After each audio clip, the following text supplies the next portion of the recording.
Joshua chapter 16. The allotment for Joseph began at the Jordan, east of the springs of Jericho, and went up from there through the desert into the hill country of Bethel. It went on from Bethel, that is Luz, crossed over to the territory of the Archites in Adaroth, descended westward to the territory of the Japhletites as far as the region of Lower Beth Horon and on to Gazer, ending at the Mediterranean Sea. So Manasseh and Ephraim, the descendants of Joseph, received their inheritance. This was the territory of Ephraim according to its clans.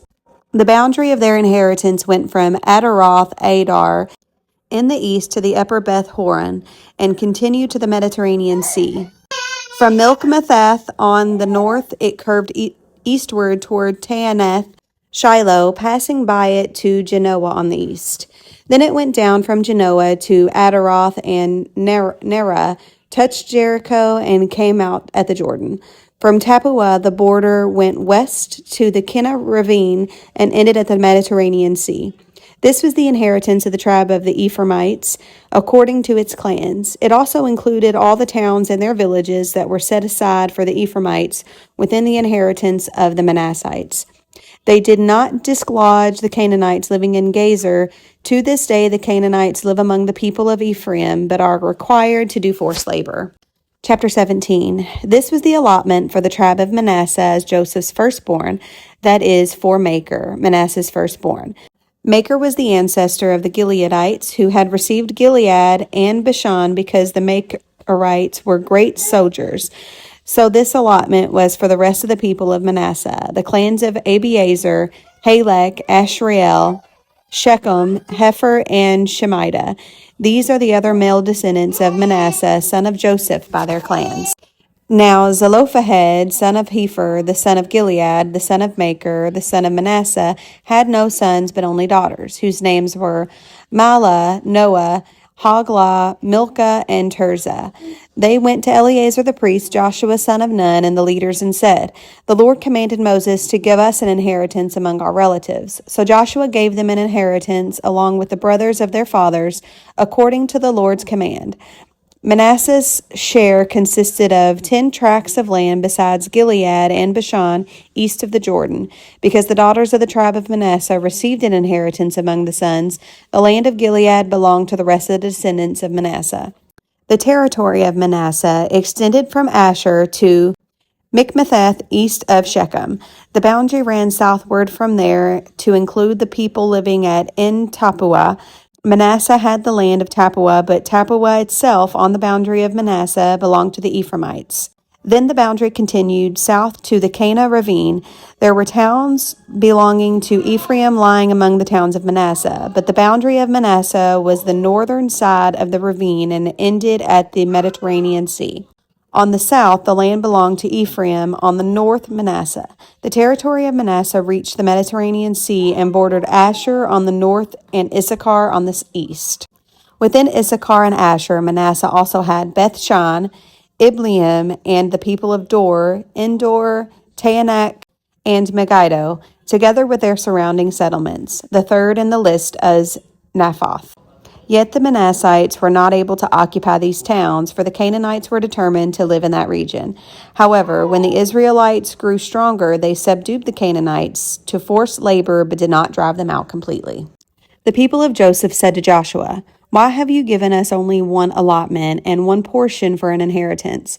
We are a numerous people, and the Lord has blessed us abundantly." "If you are so numerous," Joshua answered, "and if the hill country of Ephraim is too small for you, go up into the forest and clear land for yourselves, there in the land of the Perizzites and Rephaites."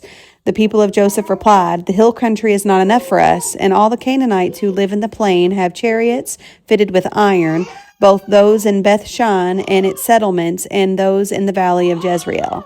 But Joshua said to the tribes of Joseph, to Ephraim and Manasseh, "You are numerous and very powerful. You will have not only one allotment, but the forest hill country as well. Clear it, and its farthest limits will be yours.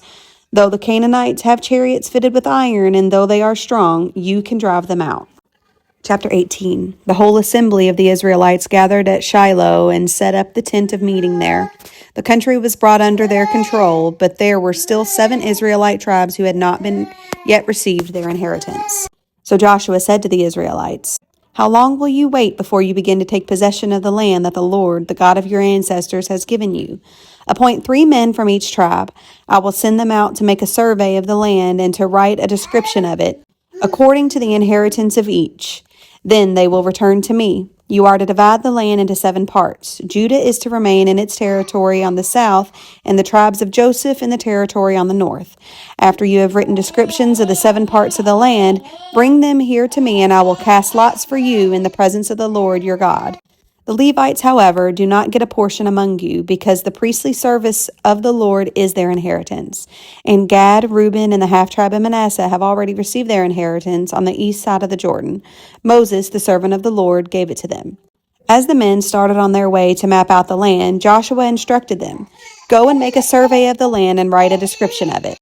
Then return to me, and I will cast lots for you here in Shiloh in the presence of the Lord."